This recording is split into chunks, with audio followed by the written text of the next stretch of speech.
대학생인 루시는 오랜 절친인 케이트 그리고 그럭저럭 친구인 해나와 함께 방학을 맞아 고향인 하와이로 돌아온다. We're in Hawaii, baby. 집에서 그들을 반갑게 맞이하는 건 청각장애인이자 성공한 소설가인 아빠 애덤과 동생 에린 그리고 벤이다. Ben, happy. 벤은 언어학자인 루시의 엄마가 세상을 떠나기 훨씬 전인 루시와 에린이 어릴 적부터 집에 두고 말을 가르치며 연구해온 침팬지. 성격이 온순하고 똑똑하다. My hand? He wants to shake my hand? Hi, Ben. 터치패드를 통해 인간과 기본적인 의사소통이 가능할 정도. 얼마 전 루시의 엄마가 세상을 떠난 후부터는 아빠 애덤, 에린, 벤 이렇게 셋이서 가족처럼 살고 있다. 루시가 가족들과의 재회를 즐기는 동안 동행한 케이트와 해나는 이 호화롭고 전망 좋은 외딴 집에서 며칠 동안 방학을 즐기기로 한다.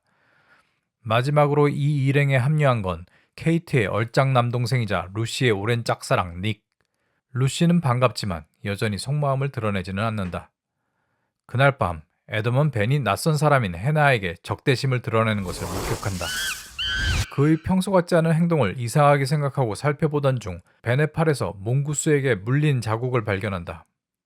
별일 아닐 거라고 믿으면서도 혹시나 하는 마음의 애덤은 수의사에게 연락을 하는 한편 임시로 그를 우리에 가두어 놓는다. 다음날 애덤은 중요한 비즈니스 출장이 미리 계획되어 있어서 며칠 동안 집을 비우게 되고 집에는 루시, 에린 그리고 루시의 친구들만 남는다. 자유가 주어진 이들은 조그만 그들만의 파티를 시작하지만 곧 술에 골아떨어진다. 이때 마침 이전에 애덤으로부터 연락을 받은 수의사가 벤을 방문하는데 벤은 이미 이전에 온순한 벤이 아니라 야수로 돌변한 상태. 몽구스에 의해 광견병에 걸린 것이다. 결국 수의사는 끔찍한 죽음을 맞이하고 벤은 곧이어 루시 일행을 노린다. 케이트는 숙취에 물을 찾다가 공격적인 벤을 발견하여 비명을 지르고 루시와 에린이 이를 듣고 뛰쳐나왔을 때 벤은 이미 사라진 후이다. There's something wrong with Ben. 바로 이어 수영장 쪽에서 들리는 날카로운 비명소리. 루시와 에린 그리고 케이트는 스위밍풀 옆에서 해나와 닉을 위협하고 있는 벤을 발견하는데 그의 눈빛은 이미 반쯤 돌아있다. 급기야 벤은 달래려고 가까이 다가선 에린의 허벅지를 물어버리고 루시와 그녀의 친구들은 기겁하여 에린을 데리고 물에 뛰어든다. 수영을 못하는 벤은 수영장 주변을 맴돌며 공격할 기회만 엿보는데 루시 일행은 무작정 물 안에 피해 있을 수만은 없다. Lucy. 광견병 감염동물로부터 물린 에린이 48시간 안에 치료받지 못하면 영영 치료가 불가능하기 때문 벤의 경기가 느슨해진 틈을 타 집에 뛰쳐들어가려는 루시와 그녀의 친구들. It's not Ben anymore. 그때 마침 비행기에서 만난 껄떡남 둘이 흥건한 파티를 기대하고 루시의 집을 찾아오는데 어둠 속에서 그들을 기다린 건 비행기에서 만난 예쁜 여인들 대신 Who the hell has a pet chimp? 미쳐서 피와 살육에 목말라 있는 침팬지. 희생자는 하나둘씩 늘어가고 죽음의 소나기로부터 탈출하려는 루시 일행과 시간이 지날수록 더욱 미쳐 날뛰는 벤. 이들 사이에 목숨을 건 술래잡기가 시작된다. 누구보다도 빠르게 찾아오는 리뷰. 깊이가 있고 공감 가는 리뷰. 영화 개봉 당일에 집에서 누구보다 빨리 최신 영화를 접하고 싶으시다면 구독, 알림 설정을 눌러주세요. 거기에 좋아요까지면 최고! 공포영화 47m에서 관객들의 원초적인 공포를 자극했던 요하네스 로버츠 감독이 식인 상어 대신 이번엔 미쳐버린 침팬지와 함께 돌아왔습니다. 프라이메이트는 감독의 장기를 잘 살린 영화입니다. 복잡한 선악구도나 사회의 부조리에서 오는 다층적인 공포 대신 죽일 것인가, 죽음을 당할 것인가라는 단순한 이분법적 구도로 밀어붙인 영화라는 면에서 말이죠. 영화가 단순한 만큼 생존의 공포 그 자체에 집중을 할 수 있다는 것이 이 영화의 최대 장점입니다. 광견병에 걸린 후 변해버린 벤을 적으로 대할 때에는 한때 가족 같았다는 이유로 도덕적인 딜레마를 강요하지도 않습니다. 광견병에 걸린 벤은 루시 일행이 죽지 않기 위해 죽여야 할 적 그 이상도 그 이하도 아닙니다. It's not Ben anymore. 여기까지 봤을 때 오랜 영화 팬이시라면 어떤 한 영화나 소설을 떠올릴 수 있을 텐데요. 바로 스티븐 킹의 원작 소설과 이를 바탕으로 만든 동명의 영화 쿠조이죠. I'm watching Cujo. 잠깐 소개해드리자면 쿠조는 원래는 온순했던 대형견 세인트 버나드의 이름입니다. 그런데 어느 날 박쥐에 물린 후 광견병에 걸려 미쳐버리고 결국 사람들을 공격합니다. 어떤가요? 비슷하죠? 감독 요한 S. 로버츠는 이미 프라이메이트를 기획할 때 스티븐 킹의 쿠조에서 영향을 많이 받았다고 밝혔습니다.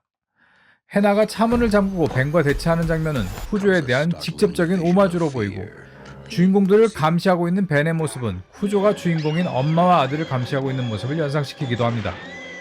가장 큰 차이점이라면 프라이메이트에서는 세인트 버나드 대신 침팬지가 그 자리를 대신하고 있다는 것이죠. 네, 여기까지는 영화에 조금만 관심이 있다면 누구나 알 수 있는 얘기고, 지금부터는 다른 데서는 볼 수 없는 다소 위험하고 민감한 얘기를 해보겠습니다. 단도직입적으로 말씀드리자면 프라이메이트는 청교도적 도덕주의에 인종주의가 합쳐진 영화입니다. 적어도 제게는 그렇게 보이죠. 제가 왜 그렇게 느끼는지는 지금부터 차근차근 설명해 드리겠습니다. 이 영화에는 겉으로 보이는 모습과 이면에 숨겨진 메시지가 있습니다.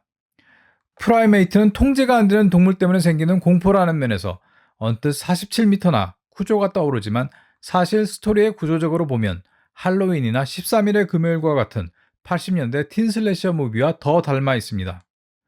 미친 침팬지를 또라이 살인마와 치환시키면 바로 틴슬래셔 무비가 되는 거죠. 슬래셔 무비면 젊은 애들을 그냥 닥치는 대로 죽이는 영화 아니야? 여기에 메시지는 무슨 하고 물을 수 있는데, 사실 슬래셔 무비에는 살인 공식이 있고 그 공식은 청교도의 도덕적 메시지를 담고 있습니다. 우선 주인공부터 시작해보죠. 틴슬래셔 무비에는 항상 착한 여주인공이 등장합니다.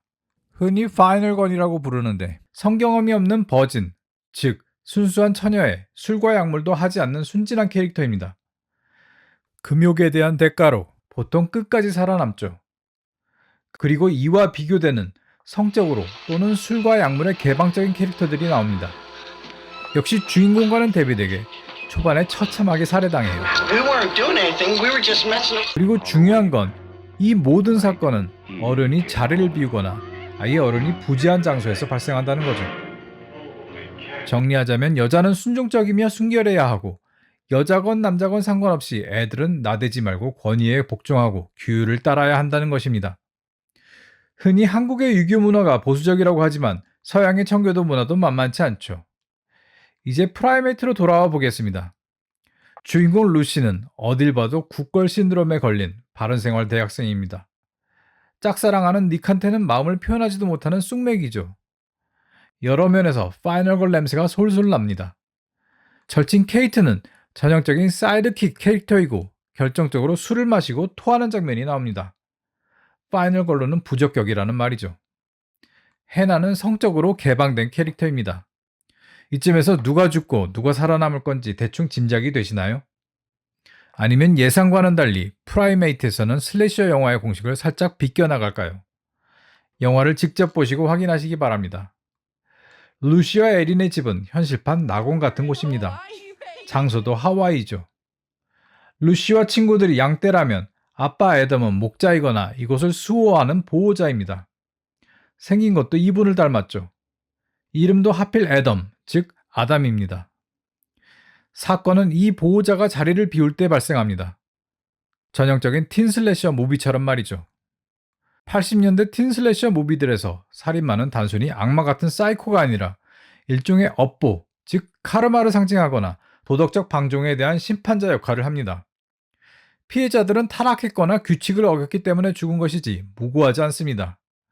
사실 80년대 공포영화가 이런 청교도적인 메시지를 담게 된 데에는 70년대의 자유로운 문화에 대한 반동이라는 이유가 있습니다. 히피 문화, 성해방운동, 반전운동, 탈권위운동에 대한 반작용이죠. 80년대는 정치적으로 보면 레이건 대통령 시대이고, 레이건 시대는 미국 보수주의의 황금기입니다. 이러한 시대적 상황과 맞물려서 공포영화에까지 청교도적인 메시지를 담았던 것이고, 관객들도 이것을 뜨겁게 받아들였던 것이죠. 그렇다면 현대의 슬래셔 무비는 어떨까요? 현대 슬래셔 무비의 대표작으로는 스크림 시리즈를 꼽을 수가 있을 텐데요. 스크림 시리즈, 특히 스크림 1편은 메타 슬래셔 무비라고 할 수 있습니다. 전통적인 80년대 슬래셔 무비의 공식을 따르기보다 그 공식을 가지고 노는 것이죠.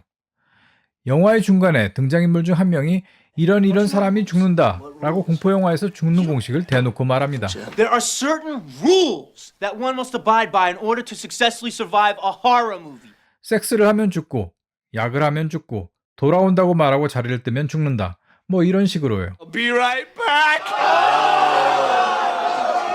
이 말을 듣고 관객들이 이 공식을 인식하는 순간 이 슬래셔 무비는 고전 슬래셔 무비에서 누가 죽고 누가 살아남을 것인지를 추측하는 게싱 게임으로 바뀝니다. 마치 가위바위보에서 만약 한 사람이 나는 주먹 맞네 라고 말하는 순간 게임은 동률의 확률 싸움에서 예고를 한 사람의 진실과 거짓을 판단하는 심리 게임으로 바뀌는 것처럼 말이죠. 이런 면에서 스크림은 80년대 틴 슬래셔 무비와는 180도 다릅니다. 또 다른 현대판 슬래셔 영화들인 테리파이어나 공포의 파티 역시 정통 슬래셔 무비의 문법을 따르지 않습니다. 착하든 착하지 않든 죽을 확률은 같습니다. 미치광이에 의한 살인은 더 이상 도덕적 심판이 아니라 우연이거나 순수한 광기의 표현입니다. 무작위라는 면에서 죽음은 자연재해와 더 닮아있죠. 적어도 쌍팔년도에 교장선생님 훈화말씀 같은 쿰쿰한 도덕률로부터는 자유로워졌습니다. 그렇다면 프라이메이트는 왜 이런 추세를 깨고 40년을 훌쩍 거슬러 올라가서 80년대의 슬래셔 무비로 복귀한 것일까요? 저는 이것이 우연이라고 생각하지 않습니다. 즉, 80년대와 2026년 현재 사이에는 맞아떨어지는 무언가가 있다는 것이죠. 미국에서의 80년대의 보수주의가 70년대의 자유로운 문화에 대한 반작용으로 나타났다면 2026년 현재의 보수주의는 오바마라는 비백인 대통령과 PC주의에 대한 반작용이라고 볼 수 있습니다. 이러한 반작용이 세계적으로 특히 미국에서 노골적인 백인 우월주의나 반이민 정책 등으로 나타나고 있고 프라이메이트에서는 타인종에 대한 공포가 다른 종에 대한 공포로 은유되어서 표현되었다고 할 수 있죠. 이러한 공포 밑에 깔려있는 심리를 들여다보기 위해서는 우선 유럽이나 미국에서의 반이민 정서에 대해서 알아야 합니다. 스웨덴이 그중 가장 극단적인 예인데 스웨덴은 한때 복지천국이라고 불렸었죠. 하지만 2015년 난민위기 때 시리아나 아프가니스탄계 이민자들을 적극적으로 받아들인 이후 이 천국의 이미지는 최근에 급격히 늘어난 총기 사망 사건과 폭탄 테러 등에 의해 퇴색되어 버렸습니다. 스웨덴인 입장에서 보면 대다수가 백인인 자기들과는 생김새가 다른 이민자들에게 선의를 베풀어 그들을 받아들였지만 돌아온 것은 사회의 안전망을 뒤흔드는 사회적 혼란이었습니다. 천국에서 치안 불안 국가로 급전직하한 것이죠. 스웨덴을 대표적인 예로 들었지만 이러한 피해의식은 사실 여러 유럽 국가, 캐나다, 그리고 미국 등 서구권에서 공통적으로 공유하고 있는 겁니다. 이들에게 실제로 피해가 발생했든 발생하지 않았든과 상관없이 이민자들에 대한 피해의식과 혐오는 분명히 그리고 무시 못할 규모로 자리 잡고 있습니다. 다시 프라이메이트로 돌아와서 루시의 엄마와 가족들은 호의를 베풀어 자신들과는 종이 다른 벤을 한 가족으로 받아들였지만 돌아온 것은 그것에 의한 끔찍한 폭력과 죽음뿐입니다. 마치 스웨덴이 그랬던 것처럼 루시 가족의 호화롭고 평화로운 집, 즉 지상낙원은 순식간에 끔찍한 살인의 배경으로 전락하고 맙니다. 여기서 다른 종으로 표현되는 타인종에 대한 공포를 엿볼 수 있는 부분은 벤이 사람들을 해치는 방식입니다. 벤은 말하기도 끔찍하지만 자신의 손가락을 피해자의 입에 넣어 입을 찢어 죽입니다. 이것은 그 자체로 공포이기도 하지만 피해자의 몸이 강제로 침범당한다는 면에서 성적인 함의를 품고 있습니다. 특히 입과 손가락은 생식기의 적나라한 상징이기에 더욱더 그렇죠. 살인의 방식에는 여러 가지 방법이 있을 수 있을 텐데 하필 감독이 성폭력을 암시하는 듯한 살인 방법을 택했을 때에는 무언가 특별한 이유가 있어서겠죠. 하지만 그럼에도 불구하고 저는 감독이 의도적으로 인종주의적 메시지를 영화에 심어놨다고 생각하고 싶진 않습니다. 그를 인종주의자로 부를 어떠한 근거도 없고요. 사실 저는 요하네스 로버츠라는 감독에 대해서 어떤 편견을 가지고 있기엔 그에 대해 아는 바가 거의 없습니다. 그가 영국인이라는 것과 47m 시리즈의 감독이라는 정도이죠. 그리고 이 모든 것을 떠나서 자신과 다른 존재에 대한 공포는 인종을 뛰어넘는 유니버셜한 공포일 수 있습니다. 특히 불쾌한 골짜기, 즉 언캐니 밸리 이론에 의하면 그 존재가 인간과 비슷하면 비슷할수록 공포는 더 커진다고 하죠. 그런 면에서 침팬지는 꼭 다른 인종을 상징하기 위해서가 아니더라도 공포의 소재로서 선택할 수 있는 타당한 선택지입니다. 저는 그것을 부정하지는 않습니다.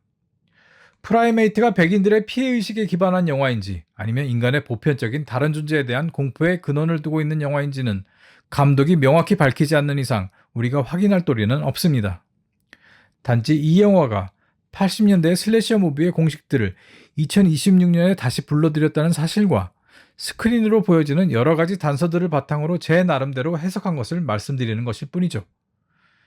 제 해석에 동의하시는 분도 있고 동의하시지 못하는 분도 분명히 계시리라 생각합니다.